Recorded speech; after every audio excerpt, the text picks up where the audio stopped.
প্রিয় ছাত্র ভাইরা, জামিয়া মাদানিয়া কাজীবাগ, আমরা আজ বিভিন্ন রাজনৈতিক দলে বিভক্ত, বিভিন্ন প্রতিষ্ঠানে বিভক্ত, কিন্তু আমাদের অধিকার কায়দার ক্ষেত্রে আজ আমাদের একই পরিচয়, আমরা সিলেটি।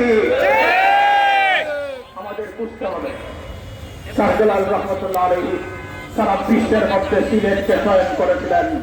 শাহজালালের কোরআন চয়নকৃত সিলেট বারবার বৈষম্যের শিকার হবে, আর আমরা ঘরে বসে থাকবো, তা হতে পারে না।